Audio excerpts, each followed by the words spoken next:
The warmth of Christmas festivities had faded, leaving a quiet serenity in the house. The echoes of laughter, the clinking of glasses, and the joyous exchange of gifts were now mere memories, replaced by a peaceful hush. It was as though the house itself was taking a deep, restful breath after the merry chaos of the holiday season. After bidding adieu to family and friends, their joyful faces still imprinted in my mind, I retreated to my sanctuary, my bedroom.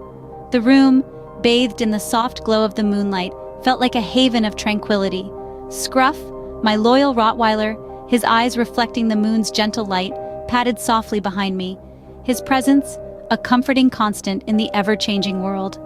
As I nestled into the comforting embrace of my bed, the caress of the cool sheets felt soothing, luring me into the realm of dreams. The outside world began to blur as the tendrils of sleep started to weave their magic. But just as I was about to succumb to their call, an unexpected intrusion shattered the tranquility. The latch on my bedroom door, as old as the house itself, creaked open. The sound, usually lost in the day's hustle, seemed unnervingly loud in the still silence of the night. The door hesitated for a moment and then swung open with a sigh, revealing nothing but the dimly lit hallway beyond.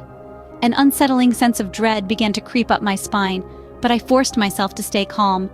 In the dimness, I strained my ears, waiting for a voice or a movement that would explain this odd occurrence. But all I was met with was an eerie silence, as if the house was holding its breath. Then, without warning, a blinding light seared into my eyes, ripping through the darkness like a lightning bolt.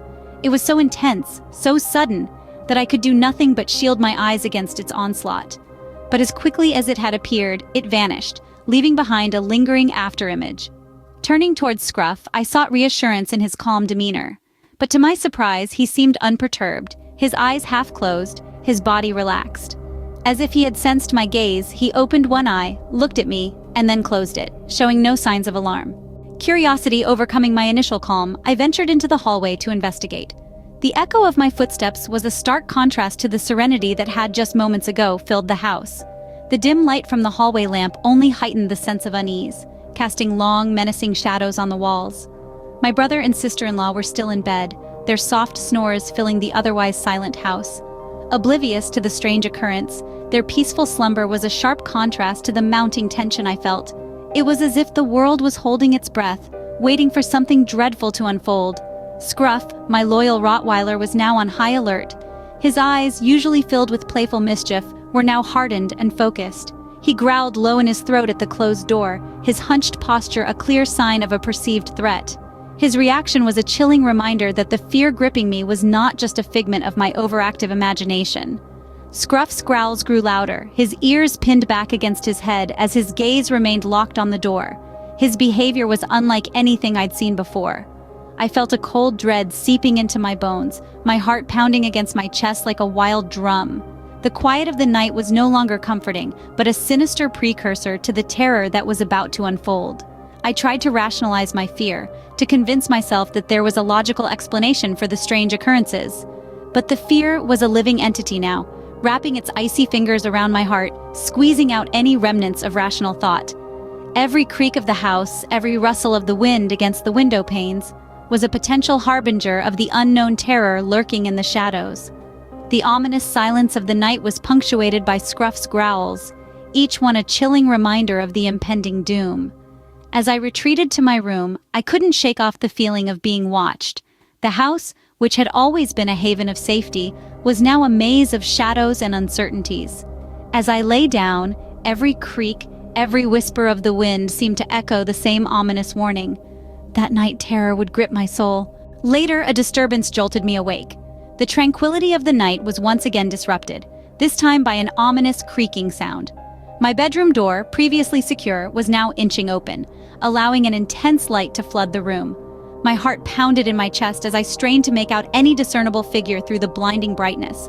Suddenly, a chilling scream echoed from down the hall. It was my sister-in-law, her voice betraying sheer terror. My pulse quickened, adrenaline kicked in, and I found myself leaping from the bed and diving into the nearby closet. My loyal Scruff, usually so brave, had taken refuge under the bed, his growls growing more menacing by the second. From my hiding place, I watched as the room was plunged back into darkness. The only sound was the heavy, deliberate footsteps of the intruder, growing louder as they approached my room. A scraping noise followed, like metal being dragged along a rough surface. The sound was getting closer. The anticipation was unbearable. And then, from the sliver of light that filtered through the slightly ajar closet door, I saw it. A figure, tall and menacing, wielding a large axe. My breath hitched in my throat as I watched the intruder approach my bed. With a swift, powerful swing, the figure struck the bed, the weapon sinking deep into the mattress. I was frozen in fear, my heart pounding so loudly I was sure the intruder could hear it. And then, the figure turned towards the closet. The door was flung open, the intruder's face hidden in the shadows. I could only see the axe, gleaming menacingly as it was lifted high above their head. In the split second before the axe descended, time seemed to slow. I could see every detail of the weapon, every scratch and nick on the blade. And then, the axe was swinging down towards me, the last thing I saw before a searing pain enveloped me, and everything faded to black. A bright room greeted me with harsh light and a faint beeping noise. I was in a hospital, a sterile sanctuary compared to the horror of my home. As my senses returned, the chilling events of the night replayed in my mind, each detail more horrifying than the last. The creaking door, Scruff's growls, the blinding light, the axe.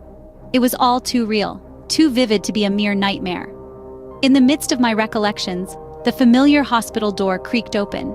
I expected a nurse, the usual hourly checkup, but instead, an all-consuming silence filled the room.